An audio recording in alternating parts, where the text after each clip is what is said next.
হাজার টাকা। তৃতীয় গ্রেড প্রস্তাবিত গ্রেডও তৃতীয়, সেখানে 1,05,000 টাকা। চতুর্থ গ্রেড প্রস্তাবিত গ্রেডও চতুর্থ, সেখানে 98,000 টাকা।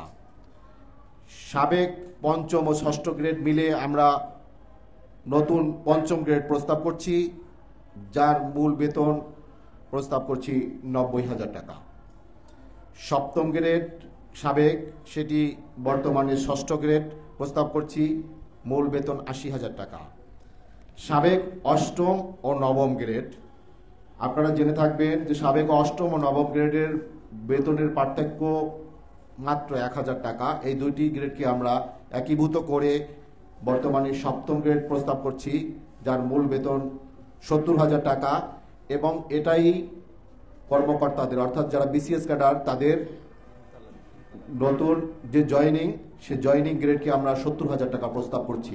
বর্তমানে এটি 22,000 টাকা আছে, যেটি বাস্তবতার নিরিখে কোনোভাবেই যুক্তিযুক্ত নয়। সাবেক যে দশম গ্রেড, সেটিকে আমরা বর্তমানে অষ্টম গ্রেড প্রস্তাব করছি। এটির মূল বেতন আমরা প্রস্তাব করছি 60,000 টাকা। এরপরে সাবেক 11, 12, 13 এই তিনটিকে আমরা বর্তমানে নবম গ্রেড হিসাবে প্রস্তাব করছি, যার মূল বেতন প্রস্তাব করছি 53,000 টাকা। সাবেক 14 ও 15 এই দুইটি গ্রেডকে আমরা একীভূত করে বর্তমান দশম গ্রেড প্রস্তাব করছি, যার মূল বেতন আমরা প্রস্তাব করছি 47,000 টাকা। 16তম গ্রেড, যেটা বর্তমানে তৃতীয় শ্রেণীর এন্ট্রি গ্রেড হিসেবে পরিচিত, সেই গ্রেডকে আমরা 11তম গ্রেড হিসেবে প্রস্তাব করে মূল বেতন 42,000 টাকা ধরেছি। এবং 17, 18, 19 আপনারা জেনে থাকবেন, এই 17, 18, 19 এই গ্রেডগুলো একটা গ্রেডই ছিল এক সময়, কিন্তু এরশাদ সরকারের আমলে এই গ্রেডগুলো ভেঙে 3টা করা হয়েছিল। সেজন্য আমরা এই গ্রেডগুলোকে আবার একীভূত করে 12তম গ্রেডের প্রস্তাব করছি 37,000 টাকা। এবং সর্বশেষ যে 20তম গ্রেড আছে, সেটাকে আমরা 13তম গ্রেডে প্রস্তাব করছি, যার সর্বনিম্ন হচ্ছে 32,000 টাকা। তাহলে আমরা দেখতে পাচ্ছি আমাদের সর্বনিম্ন গ্রেড হচ্ছে 32,000, সর্বোচ্চ 1,28,000, অর্থাৎ 1:4 অনুপাতে 11-20 গ্রেড সরকারি চাকরিজীবী ফোরাম নতুন বেতন কাঠামো তৈরির জন্য প্রস্তাব করছি।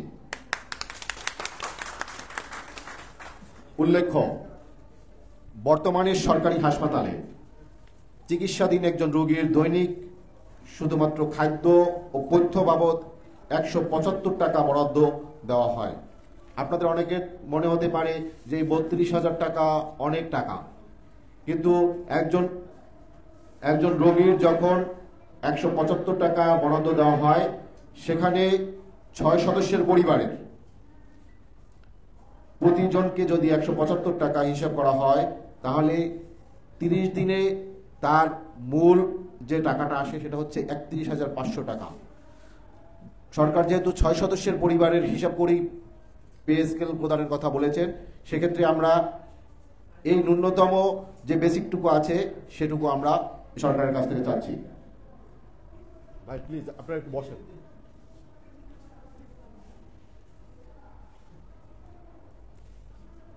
এরপরে সরকারি চাকরিজীবীদের বেতনের পরে যে বিষয়টি আসে সেটি হচ্ছে বাড়ি ভাড়া। সরকার আমাদেরকে বাড়ি ভাড়া প্রদান করে থাকেন, আমরা বিভিন্ন হারে বাড়ি ভাড়া পেয়ে থাকি। আমরা নতুন করে এই বাড়ি ভাড়ার ক্ষেত্রেও সবকিছুর যখন ঊর্ধ্বগতি হয়েছে দ্রব্যমূল্যের, বাড়ি ভাড়াও অনেক পরিমাণ বেড়েছে। সেক্ষেত্রে আমরা এই বাড়ি ভাড়ার নতুন হার প্রস্তাব করছি। ঢাকা সিটি কর্পোরেশন এলাকার জন্য 11 থেকে 20 গ্রেডের সকল কর্মচারীদের মূল বেতনের শতকরা 80% বাড়ি ভাড়া দেওয়ার জন্য আমরা প্রস্তাব করছি। এছাড়া চট্টগ্রাম, খুলনা, রাজশাহী, সিলেট, বরিশাল, রংপুর, নারায়ণগঞ্জ, গাজীপুর সিটি কর্পোরেশন এবং সাভার ও কেরানীগঞ্জ এলাকার জন্য, সাভার ও কেরানীগঞ্জ উপজেলা এলাকার জন্য মূল বেতনের 70%। আপনারা দেখে থাকবেন যে আমরা এখানে একটু পরিবর্তন এনেছি। আগে উল্লেখ ছিল সাভার পৌর এলাকা, কিন্তু বর্তমানে পদ্মা সেতু হওয়ার পরে কেরানীগঞ্জ সাভারের মতো একটি ব্যয়বহুল এলাকায় পরিণত হয়েছে এবং সাভার এবং কেরানীগঞ্জ শুধু পৌর এলাকা না, পুরো উপজেলাটাই একটি ব্যয়বহুল এলাকায় পরিণত হয়েছে।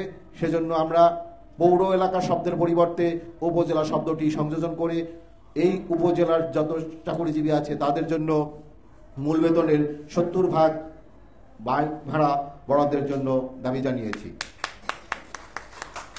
এছাড়া অন্যান্য এলাকায় জেলা উপজেলা শহরের জন্য মূল বেতনের 60% বাড়ি ভাড়া দেওয়ার জন্য প্রস্তাব করছি। এরপরে সরকারি চাকরিজীবীদের চিকিৎসা ভাতা দেওয়া হয়। বর্তমানে যে চিকিৎসা ভাতার হার হচ্ছে 1500 টাকা, কিন্তু একজন প্রফেসরকে যদি আমরা দেখাতে যাই তাহলে তার ভিজিট হচ্ছে 2000 টাকা। 6 সদস্যের পরিবারের জন্য একজনকে তো ডাক্তার দেখানো যায় না, শুধুমাত্র ভিটাই দেওয়া যায় না, তাহলে অন্যান্য কিভাবে তার চিকিৎসা খরচ হবে? সেজন্য আমরা সরকারের আর্থিক অবস্থা বিবেচনায় এবং আমাদেরও ন্যূনতম ব্যবস্থা করার জন্য চিকিৎসা ভাতা ন্যূনতম 6000 টাকা করার দাবি জানিয়েছি। এছাড়া শিক্ষা ভাতা দেওয়া হয় 500 টাকা। 500 টাকা এখন কোনো স্কুলেই লেখাপড়া করা সম্ভব হয় না। একটি ঢাকার বা লোকালের কিন্ডারগার্টেনেও 1500 টাকা দিতে হয়, আপনার প্রতি মাসে 1500 টাকা ফি দিতে হয়। সেক্ষেত্রে সন্তান প্রতি আমরা 3000 টাকা এই শিক্ষা ভাতা প্রদানের দাবি জানাচ্ছি। যারা ধোলাই ভাতা পান তাদেরকে 500 টাকা করে ধোলাই ভাতা দেওয়ার দাবি জানাচ্ছি। যাতায়াত ভাতা দেওয়া হয় সরকার থেকে, আপনারা জানেন, শুধুমাত্র ঢাকা শহরে 300 টাকা।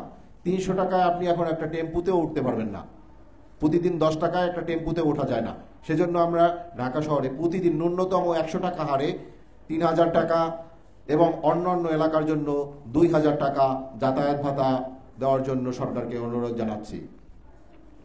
এরপরে ইউটিলিটি ভাতা, আমাদের যত যান্ত্রিকতা বাড়ছে আমাদের ইউটিলিটি বিলও বাড়ছে, সেজন্য আমরা 2000 টাকা নতুন করে ইউটিলিটি ভাতা প্রবর্তন করার দাবি জানাচ্ছি।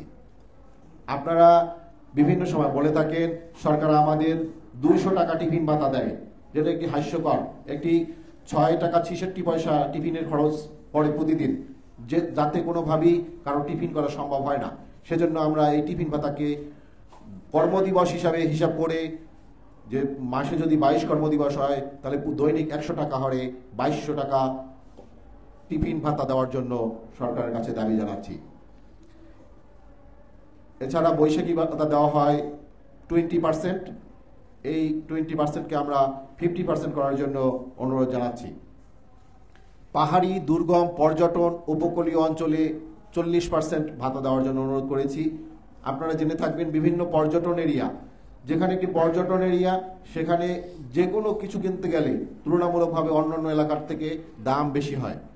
এছাড়া পাহাড়ি এলাকা, দুর্গম এলাকা এবং উপকূলীয় এলাকা, আমাদের দেশে এখন উপকূলীয় এলাকায় প্রতি বছরই দেখা যায় 2-4টা ঘূর্ণিঝড় হয়। এজন্য এইসব দুর্গম এলাকায় যারা কাজ করেন, তারা ঝুঁকিপূর্ণ কাজ করেন, তাদেরকে 40% ভাতা দেওয়ার অনুরোধ জানাচ্ছি। এছাড়া ঝুঁকিপূর্ণ কাজ, যেমন যেসব বায়োহ্যাজার্ড আছে, যারা বিভিন্ন ঝুঁকিপূর্ণ পেশায় কাজ করেন, আমাদের এই সরকারি চাকরিজীবীর মধ্যেও এমন কিছু পেশা আছে যেটা খুবই ঝুঁকিপূর্ণ। ইলেকট্রিশিয়ান আছেন, ওয়েল্ডার আছেন, তারপরে এক্সরে আছেন, ফায়ার সার্ভিস আছেন, ফায়ার সার্ভিসের জন্য আলাদা আছে। এই ঝুঁকিপূর্ণ কাজগুলো যারা করেন শুধুমাত্র তাদের জন্য ঝুঁকিপূর্ণ ভাতা 2000 টাকা দেওয়ার জন্য আমরা প্রস্তাব করছি। এরপর হচ্ছে পেনশন। আমাদেরকে বর্তমানে যে পেনশনটা দেওয়া হয় সেটা হচ্ছে 90%, মূল বেতনের 90%। আমরা সেই 90%-এর পরিবর্তে 100% দেওয়ার দাবি জানাচ্ছি এবং আনুতোষিকের হার 230 টাকা। 1 টাকা সমান 230 টাকা এবং এই 1 টাকা সমান আমরা বর্তমান বাজার দর অনুযায়ী 500 টাকা বৃদ্ধি করার জন্য দাবি জানাচ্ছি। আপনারা জানেন সরকারি কর্মচারীদের যারা এই নিম্ন গ্রেডে চাকরি করে 11 থেকে 20 গ্রেডের, এদের অধিকাংশেরই কোনো পদোন্নতি নাই।